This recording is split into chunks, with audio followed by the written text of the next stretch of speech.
Welcome to the Lady Up America podcast. I'm Diane Canada, your host. I'm so glad you're here today.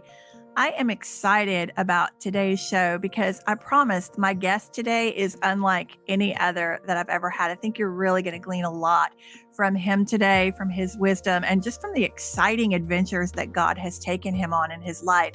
So today we're entitling our episode, The Circus of Life. Be right back. Around this town, lady up around this town, victory on the battleground, we claim it now. Lady up, lady up, lady up, lady up. All right, ladies, welcome back. Today I'm going to be introducing you to my friend, Dr. Bill Greenman. Now, he started out his career as a trapeze artist in the circus. He and his wife, they had a great career doing this circus work, right? But then there was a point where they stopped doing that, and they actually God showed them how they could really repurpose that work into winning souls to Christ. It's a really fascinating story. They had a very successful ministry called Circus Hallelujah Ministries. And they, for over 10 years, they traveled and they brought these incredible circus shows into prisons and into schools and into all of these different areas, juvenile detention centers, public and private schools, civic auditoriums, Christian festivals. And they were amazed at all of the people that were so interested in not only the entertainment, but also how that led to their ministry. He has had a really interesting journey, both through the circus, through this incredible ministry, but also through working one-on-one as a counselor in churches. He's been in and out of the corporate world, and now he's got a global ministry where he is reaching the youth. At the heart of Dr. Greenman is the youth. We're going to cover a lot in today's program, but again, settle in, lean in. I think you're going to be fascinated by his story and how God has used him in profound ways for the kingdom. So please welcome to the show, Dr. Bill Greenman. Hi, Thank Dr. you. Greenman. Hey, great to be with you. Thank you so much. It's so good to have you here. You know, I'm astounded at your story. I mean, I love how God, every one of us has a unique purpose, Absolutely. which I know we're going to talk about a lot today. But I think if we live long enough, we can see how God has been stringing every experience together. May seem random as we're going, but in the end, it kind of all makes sense. Have you found that to be true? Oh, absolutely. Listen, I never once in my life thought that I was going to be a professional trapeze artist and write books and travel the world and do all that. Was never on my radar until, I gave my life to Christ, and then he began to unfold this. So yeah, no one was more surprised than me at all the things we've done over the last 40 something years. Oh my gosh. I can't wait to dive into this. I want to just park for a second at the trapeze artist part because obviously that we don't meet trapeze artists every day. Right. I mean, we look up and we're in awe, and you make our hearts stop and all of that. What was that like for you? Like how did you become involved in the circus? Like, give us that story. Yeah, when as a kid, I just loved everything that was kind of wild and crazy and dangerous. Part of that was me acting out because I didn't really have a great relationship with my dad, and so I was trying to get attention all the time. But then I found out that I really loved heights and anything that would get the adrenaline going. So circus was kind of a natural, though I wasn't looking for that. I went to Florida State University. There's a circus on campus. You can join it if you're just a student. And man, when I walked down to that circus lot, I mean, it's 3 rings, anything you want to learn, aerial and stage acts. Wow. No animals, of course, but I was in there for 3.5 years while I was in college, and of course met my wife there. She was already a trapeze artist when I walked out onto the lot.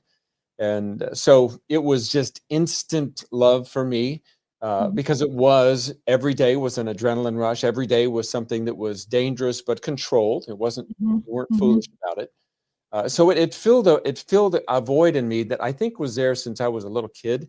And I know it was a call of God because he puts that in your heart before you're even born.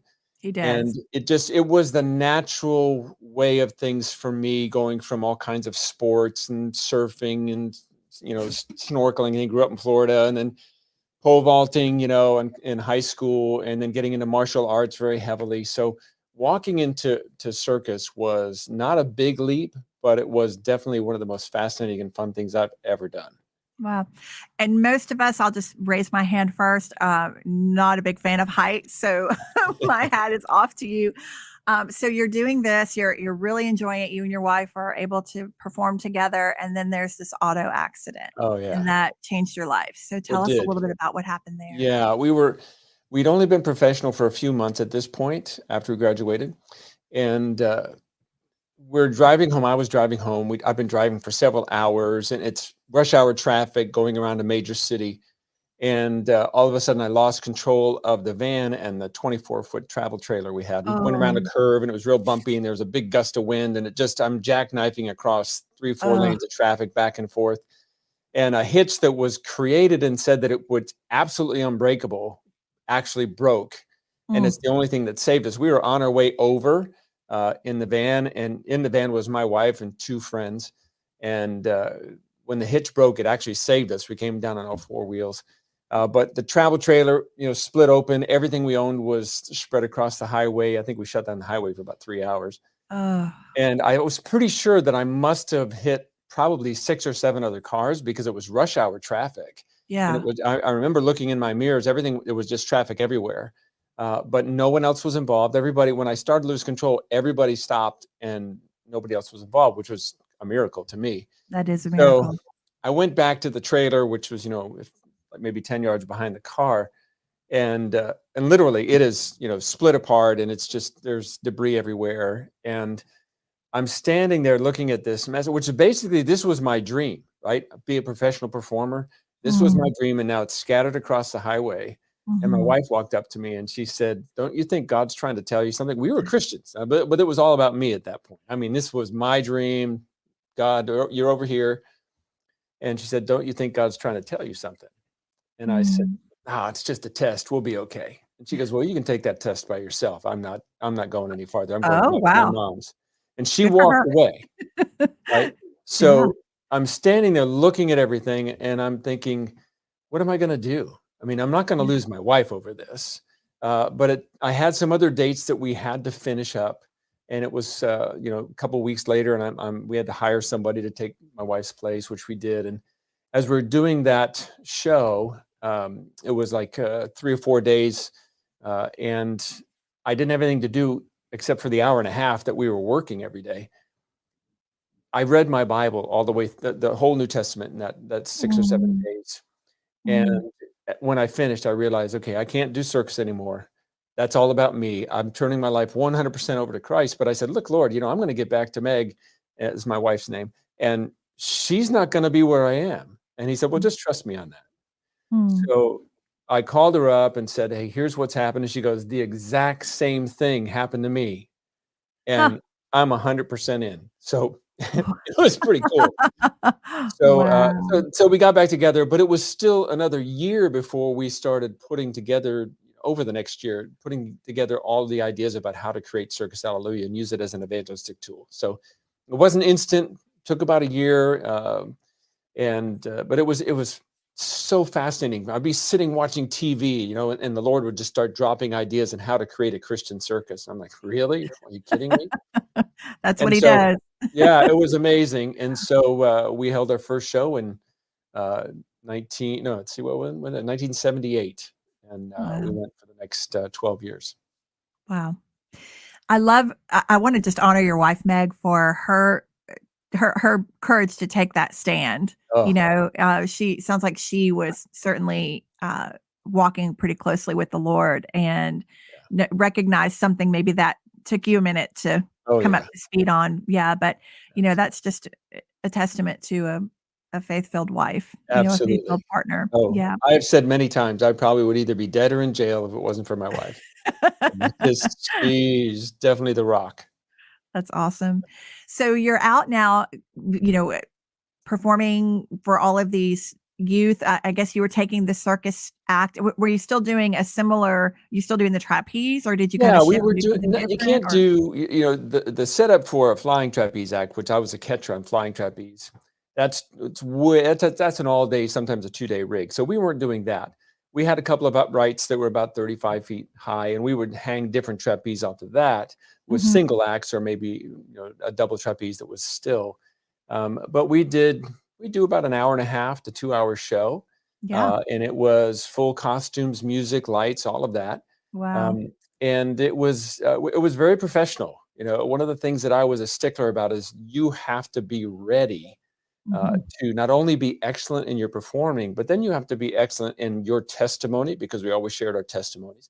We Mhm. introduced the acts as object lessons using a scripture. So, like when Meg would do this swinging trapeze act, which no net, but she had a cable hooked to the trapeze, so if she slipped for some reason, she wouldn't fall to the ground. But she That's would good. do that act at, it's 35 feet in the air, and she's jumping off, bailing out of this thing, catching by her ankles, hanging by her toes, and all that. Ooh. So we would introduce that act as God has not given us a spirit of fear, but a power, love, and Mm. sound mind. Here's an example, Meg on the, swinging trapeze. So you finish doing something like that, and now the scripture's in their head. You've just given an example, and then you give your testimony afterwards about how that's true for you. Very powerful, very, very Very powerful. I have to powerful. say that the women who were in our show were very, very strong. They were Meg and a couple of others. When we'd go into the prisons, they would capture the attention, obviously because they're women, but they did. It was no holds barred when they were talking to these guys most of the time. So Wow. the men would instantly respect the women, of course, all of us, but the women particularly, and Mhm. just very powerful, very, very It powerful. sounds like I love that. I Yeah, I mean, what a clever way to connect the dots there. That is just yeah, that can only be God. yeah, totally. So, I mean, I wouldn't have come up with that. I didn't come up with it, right? you know, I'm sure there were too many stories to tell along that journey, but can you give us one, maybe one that stands out in your mind, a conversion story? Oh, yeah, this is my favorite of all of them. We were in a prison one time, and this was in a gymnasium, a beautiful gymnasium, by the way, in this prison. And there's like 150 prisoners in the stands, and we're doing our show. And I would always finish the show with by I would do my wire act. I had about a 7, 8 feet off the ground wire act called slack wire. I'd finish that, and I'd come down, I'd grab the mic, and I'd give the gospel, and then pull in the net, see what was wanted to be born again. And this one particular show, I started to go toward the microphone, and the Lord said, "Tell these men to send someone out to you who is sick or in pain, and that you're going to pray for them in my name. And if I don't heal them instantly, everything you told them today is a lie, and you will never preach the gospel again." Oh my goodness. And it was as clear as I just said it to you. And so now this was years into it. So I was used to this. I was used to him saying certain things, and it's just time to obey. Yeah. Nothing like that, but I knew it was him. So I grabbed the mic, and that's exactly what I said. You could hear a pin drop. I I'll mean, bet. are you kidding me? So I said, okay, who's here that is in pain? They all pointed to this guy in the front row. And I said, Wow. well, come on out here. So he comes hobbling out. I mean, he was hobbling big. And I said, what happened to you? Because I either sprained my ankle or broke it yesterday playing basketball. I said, you guys know we didn't bring this guy, right? They're all, yes, yes. So I said, look, here's what's going to happen. I'm going to put my hand on your shoulder. I said, the power of God's going to go through. You're going to be healed. And when he heals you, I want you to run around this gymnasium. This guy looks at me and goes, yeah, right. I said, okay. I put my hand on his shoulder, and I'll tell you, Diane, it was like sticking my finger in a light socket. We both stood there just vibrating and shaking under the power of God. Wow. Wow. Everybody's watching this, right? And I said, and while we're shaking, I said, you ever felt that before? And he said, not since the last time I had a needle in my arm. Oh, And about 40 seconds, and then it stopped. And I said, okay, put some weight down on your ankle.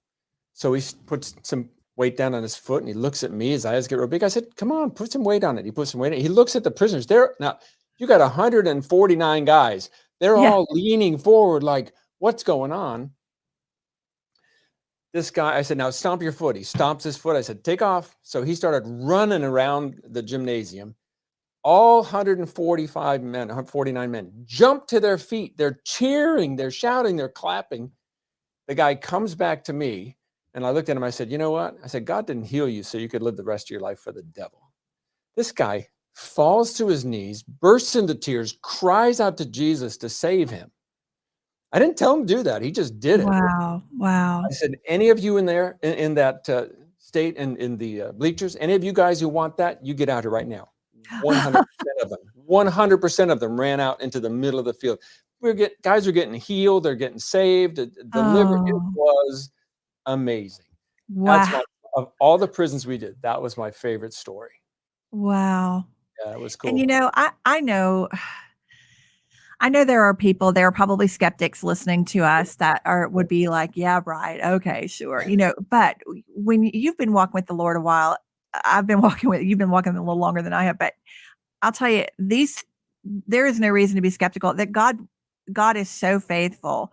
When he gives you a direct order like that, he is so faithful to show up in that moment. Absolutely. And why do you think it is, just a real quick segue, and then I want to dig deeper into the work you're doing now, but why do you think it is that God heals some and not others when people speak over each other? Sure. Yeah. And I think more than anything, it's exactly what he says. It's by faith. We live by faith. Yeah. And faith is a hard thing for a lot of people. I mean, it's difficult to grasp because it's not something we learn automatically growing up. But faith is nothing more than believing what he said, so much that you act like it. So, I mean, I could give you so many testimonies from my own life, from my family's life, from friends, where healing wasn't instant, right? I mean, I've had a lot of instantaneous healings, but healing wasn't instant. That doesn't mean that God didn't do it. It says in Mark, lay hands on the sick and they will recover. Recovery is a process. It can be like that, or it can take weeks. I remember one time I was fighting double pneumonia. It took 4 weeks from the time it hit to the time I was healed. Wow. It takes time. I It had a does. broken leg. It took me 4 weeks to get that completely healed, though that was half the time it was supposed to be. That's another whole nother story. I'm just saying faith is always required. And what happens is we hear testimonies like I just shared, right? And we think, well, that's the way it should always be. No, that's not the way it always is. But the one thing that is the same is faith. And faith just means I stand and I stand until it happens, because if it's not happening, it's never on God's side of the equation. Because he said in, I think it's 2 Corinthians 1, he said, all the promises of God are yes in Jesus. Not yes and no, just yes. Yeah. But we're the amen. We're the so be it. That's a very, very clear scripture. So I know it's easier to say, why did God do that? Well, God set everything in motion. He's been at rest since he created everything. Yeah. The systems are here for us to use, but that's where faith comes in. And that's difficult. I understand that. And I certainly would never, ever ask anyone to live through some of the things that we've lived through, because they're not called to what we're called to. Yeah. But understand that God loves us so much that he set everything in motion. He says, all you got to do is trust me. And don't worry about how long it is. Faith and patience Abraham received. That was 25 years. Okay, so the easier thing to say is, I don't know why God doesn't. But the truth is, he set the systems in motion so that everything's always yes. Yeah. It's on our side. And unfortunately, even as a leader in the church myself, I have to say that we haven't done the job that we should have done. We're learning. We're getting better. We're getting better at explaining things. We're getting better. But I tell you, the most important thing is come alongside people and meet them where they're at. Yeah. They can't believe you to stand for something, but they can believe, hey, I can go to a doc and he's going to give me something. Man, stand with them. Yeah. Don't Yeah. condemn them. Stand with them, whatever they can handle. And I'll tell you what, we'll get a lot more done that way than we ever will pointing fingers at each other and saying, you don't have this, you don't have that. No. You know what? Wherever you are, God's always going to meet you where you are. Yeah. Yeah. He's so faithful. And I've seen him do it in my life too. I've seen him heal in my life several miraculous times too. So he is faithful to do that. So let's shift a little bit now. I know you had a season where you were basically in a pastoral, kind of a counseling pastoral role at a church.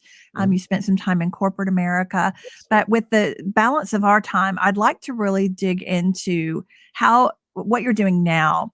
Sure. So we have the global purpose strategy. So GPS7.com is your current website. Stands for Global Purpose Strategy in the 7 Mountains of Influence. What it's if we expanded that, that's what it means. Yes. So tell us about GPS 7. Sure.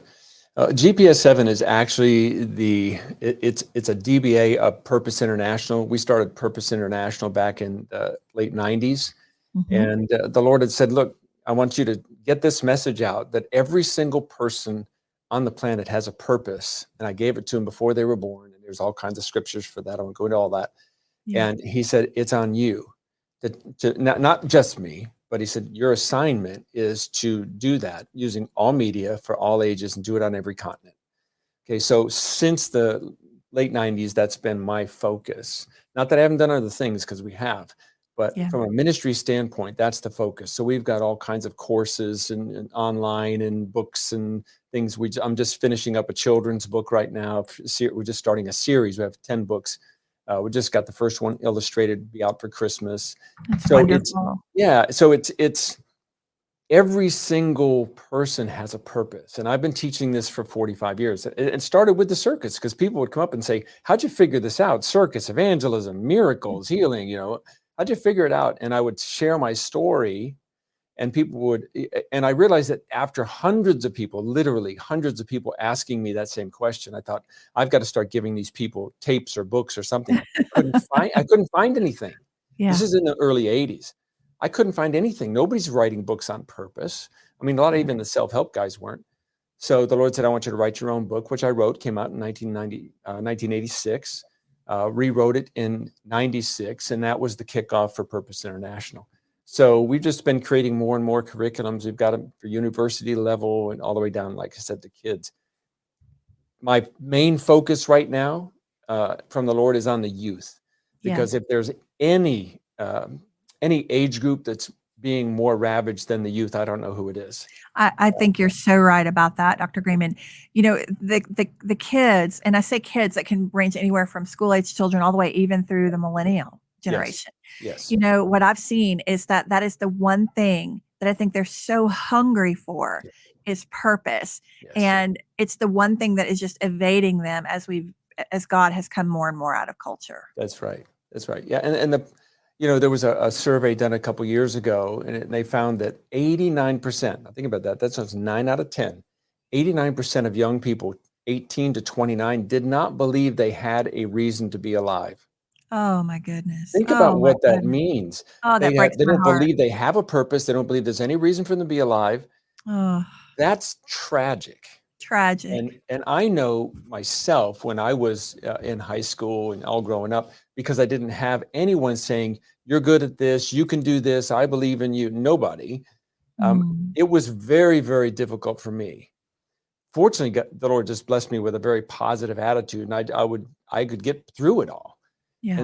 But then when I realized how many people don't have that, I thought, what can we do to help them? And I can tell you, we've got a ministry over in Kenya, Africa, that's been going since 2007.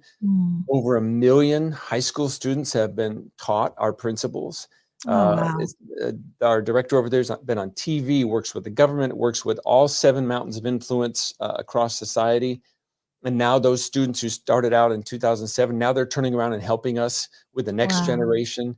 Look at that. These aren't principles that we just came up with. These things work, and they work for any age. That's why we're doing the children's books, because what would we have been like if someone we were 6 years old started telling, hey, you know what? You got a purpose. God created you for something. We're going to help you find it. And it's very, very practical.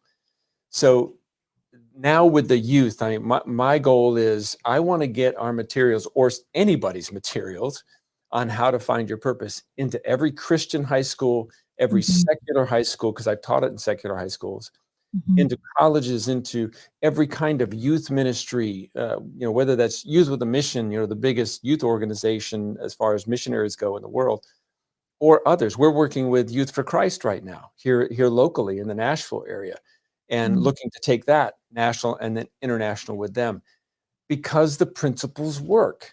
It's not that we have to check it, figure it out. They work. We've been doing this for 40 years. So it's really exciting. And I'm super thrilled with the way the Lord is taking us into different areas to get these materials into the hands of young people. I want to say something about that. And then I want to ask you a question, but it seemed, there was a point in my life early on, I'd say through my 20s and maybe even a little into my 30s before I really started understanding relationship with Jesus.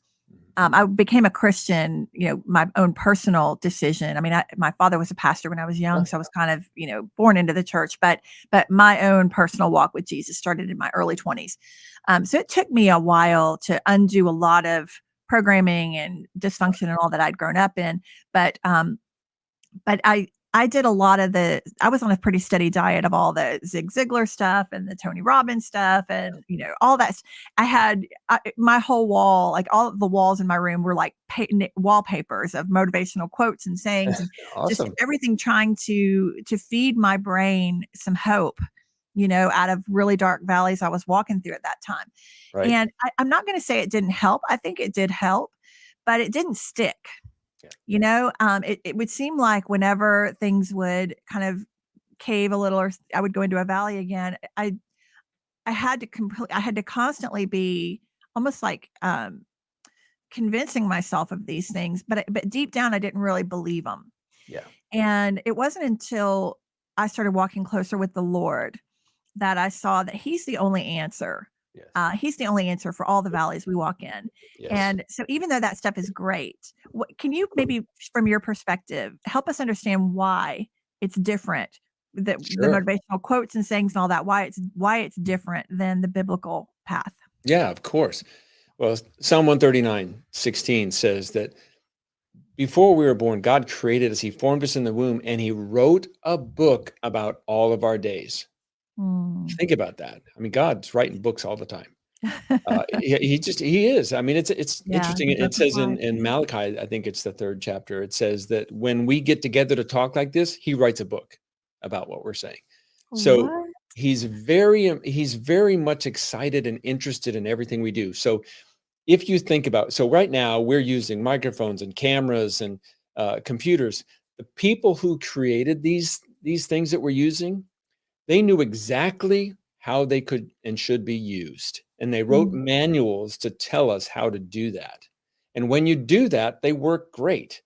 But mhm, if you're not using the manufacturer's manual and you're just trying to do it on your own or because mhm. someone else told you, you're going to miss things and you're not going to get the full benefit out of that thing. Right. Same thing with us. No one knows us better than God. No one. Mhm. In fact, this was just a few days ago. He said, "You know why I want you to obey?" I said, "I'm sure you're going to tell me." you know, and he said, "Because whatever I tell you to do is the absolute perfect thing for you to do because I want to bless you." Mm, I Think love about that. that statement. Yeah, All he cares about is blessing us. And yeah, even you go, well, it doesn't feel like it right now because you're only looking at this one thing. It's what's on the other side of that. yeah, The manufacturer knows what we're for and what we're to do, to be, to do, to have, to give, all of that yeah, better than anybody on the planet. yeah. So when you begin to seek God and say, I know you have a purpose for me. I know Mhm, I'm unique. You gave me a thumbprint and mhm. fingerprints that are totally unique because you want me to be that unique person. Yeah. I need to know what it is, and I'm going to seek you. And you said, if I hear you, if I will hear your voice and I can follow you, and that you will lead me and guide me into the truth and show me things to come. That has to include my purpose. Yeah. So Yeah. when we talk about the difference between success motivational guys, and I've read all those as well, and the Word of God and the relationship with the Holy Spirit so that He can lead you and guide you into exactly what you're created for, into exactly what will be the best for you. There's no Mhm. comparison. Yeah. The There's other no things are comparison. great, but man, I want to hear from God. I did it my way. I did it listening to those guys. Yeah. I did that. Not interested. Yeah. Yes, there's good stuff. Yes, I still read those books. I still pull stuff from, absolutely, for sure, Yeah. teach some of them. They got everything from the Bible. Mhm. Everything from the Bible. Yeah. You read the Bible and you listen to those guys, and a lot of those guys were believers like Ziegler and others. Yes, they are. Mhm. So that's the thing. No one knows you and what's best for you better than God, period. Yeah. Yeah, completely agree. You know, when you were talking, I had this image that came to my mind. I'm a girl, so I'm a big lover. I love string lights, Sure. and I was thinking about, plugging, you plug in the end of that string light into the source, right? And then all of your experiences, I kind of had this visual of each little light bulb, as we're kind of going through that each one strings together. It's a big Yes. strand of experiences. Yeah. And so like you now, kind of getting to this point in your life where you've been teaching people about their purpose and you've been really passionate about focusing on the youth. I'm sure that all the training that you needed for that, it's so interesting how God strung your experiences Oh, yeah. together to bring you to this moment in time. We always talk Sure. about how we're made for such a time as this. Yes.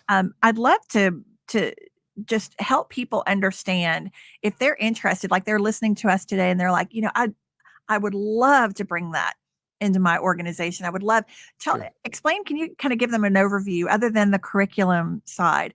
Are Sure. there things they could do today to plug that in, or is it what's the Absolutely. process? Oh, absolutely. Yeah. I'll tell you, if we're talking to believers here, it's super easy. It's there's two or three things you have to do. Number one, you have to have a prayer time. You have to be listening. You have to have something that you're writing down and when he's talking to you. And then you need to be able to have people around you that you can bounce things off of. Hey, I heard this. What do you think about this? I mean, I've been Mhm. involved in small groups for well over 45 years and would never want to be without one. I mean, a group of people that I can talk to, trust, and I can say, what do you think about this? And I do this. I use them almost every day. And Mhm. that word used is in a very positive term. You've got to have the relationship, the vertical, but you've got to have the horizontal because you've got to Mhm. stay grounded here. But the other thing is you've got to do something. When he tells you something, you've got to do it. If you're a person, especially a leader, but especially if you're a Christian, but especially a leader, you want to be declaring, talking to people about their purpose. One of the things that I want to do is start training educators. I'm talking about anybody who teaches anything to anybody to begin to say just one or two sentences to their classes every day, whoever it is, whether it's sports, whether it's a classroom, whether it's your homeschool kids, whether music, it doesn't matter. That what you're helping them learn will help them with their purpose. Because if I look back, like you were saying, the string of lights, I look back, and it's easier to look back. When I look back and look at all the different things that I've done, it all, as you just said, prepared me for this, but I never would have thought I needed those steps. I wouldn't Yeah. have come up with that list. Right? I would never corporate executive. Listen, I used to go past the business building at Florida State and go, never, never, you know, right? Seriously. So to be a part of a $200 million company, where they're trusting me with all their events, that's an interesting place to be when you didn't want to be in business. And then all the business things that I did and I'm still doing. Mhm. So yes, you need to be thanking God every day for the experiences, good and Yeah. bad, because he's going to Yeah. help you through all of them. Yeah, And not have people resenting around you. them. Yeah. Mhm. Yeah, not resenting them. I think sometimes when we think it's a random or a detour or something like that, it's not part of our plan, right? Right. Like God says we make our plans, but he orders our steps. Yes. This kind of random little detour that it seems like you might be taking out there, it's not. No. If you're walking with the Lord, if you're in relationship with him, there's a purpose for that string light Yes. bulb. There's Yes. a purpose for that, and it's going to Yes. connect to the next place he has you. I love your heart for the kiddos and for the young adults. I love this program. I love the concept of really helping them tap into the purpose that they were designed for. And we had talked offline, and I want to make sure we say it online here on air, that our purpose is to know God, love God, to Yes. fall in love with him and to serve each other and to love our neighbor as ourselves, all of that. But our assignments change. I think you Yes. have a different way that you put it, but I think the Yeah. concept is the Yeah. I same. always say, your purpose is there before you were born, Yeah. and your purpose, but how you express that purpose will change continually. Yes. Right. Yes. So yeah, everybody's purpose is to love God, love people. And I always say, if your purpose that you're pursuing isn't doing both of those, you're on the Yeah. wrong path. That's right. right? That's Because right. Jesus said that's it. Hey, love God, love people. If you're not doing that, if you're not serving both of them, Yeah. then you're on the wrong path. And that's where I Mhm. was, professional circus. It was all about me, right? Wasn't Mhm. God, wasn't Mhm. people, it was me. Yeah. So Yeah. you've got to make sure that those two things are paramount in whatever you're doing. If you can do that, and here, let me just address one thing. Someone out there is saying right now, I don't know what my purpose is. I've been Mhm. looking for a long time. I'm going to tell you Mhm. exactly what to do. Find somebody who does know their purpose, something that you would enjoy, and pour your life into them. Because I guarantee you, as you do that, God's going to open things up to you and you'll begin to express your purpose. Because listen, the gift of helps is listed with miracles and healings and the apostles and the prophets. Mhm. That's in Mhm. 1 Corinthians 12, about 38. Okay, so being in the ministry of helps is a big deal. Doesn't mean you're going to be in the spotlight. Listen, spotlight's not all that people think it is. Yeah. But there's That's true. no one who's on a stage. No, even us right now. We can't be here without the people who made our shoes and our clothes and all this equipment. We're no better than them. Yeah. That's right. Find somebody and pour your life into them. I guarantee you're going to find some extraordinary, exciting things from God. I love that. Yes, leadership and any kind of anything that we do that's of meaning, Yes. I think we have to come at it with a servant's heart. Yes. And you're so right. Especially when you are maybe someone who's listening is built, maybe there is a big call on their life.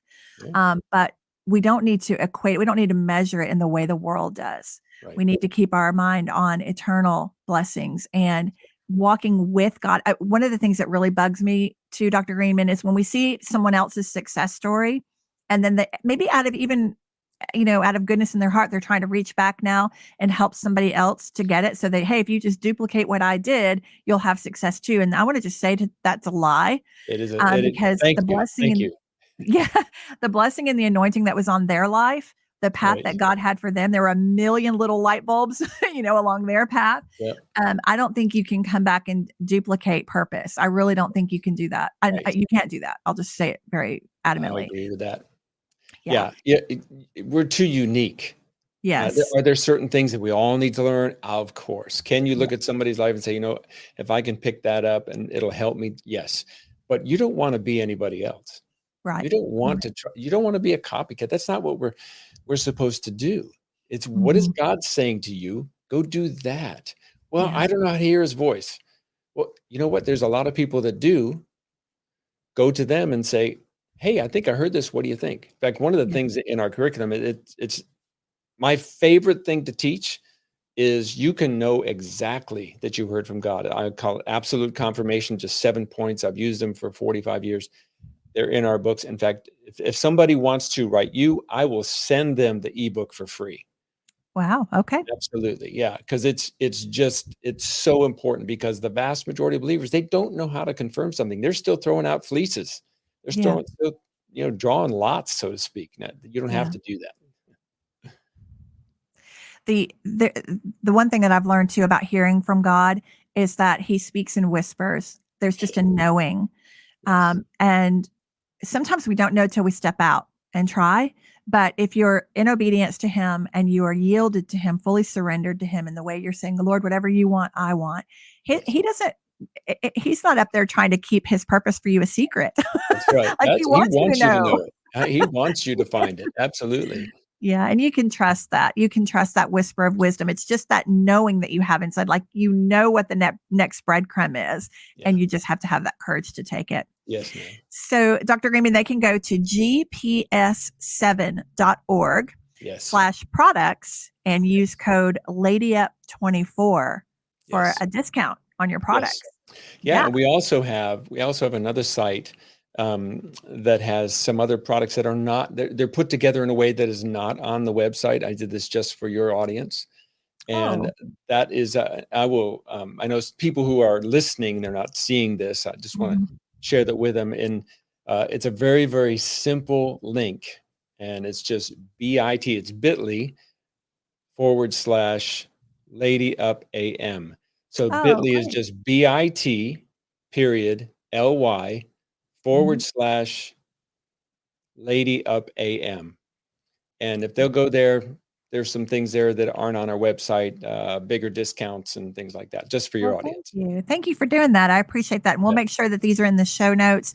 So if you Absolutely. are listening in the car right now, or you want to come back and visit this later, you can look in the show notes. We'll make sure we have those links for you. And you can also register to be an affiliate. So I'm sure Yes. there'll be information and all there that people can Yes. learn about. You are just a force to be reckoned with.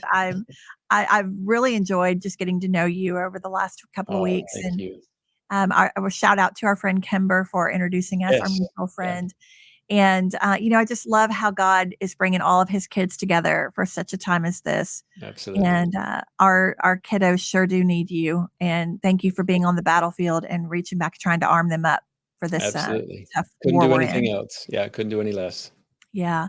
Thank you so much, Dr. Greenman. And again, everybody go to bit.ly/LadyUpAM and find out everything you need to know about today's program. And also make sure you check the show notes, and we'll have that link there too. Great. All right, Dr. Greenman, I hope you'll come back and visit with us again. Oh, It has been a absolutely. pleasure. Absolutely. Thank you so much. Yeah, you're so welcome. All right, ladies, thanks for joining us today. I hope this has been a blessing to you. I know that it has been. Reach out and let us know. Let us know how you feel. If you decide to move forward with some of these materials and you find your purpose, make sure you let us know. We always love to hear your success stories. So I will see you next time, and I will just remind you, lady up. Around this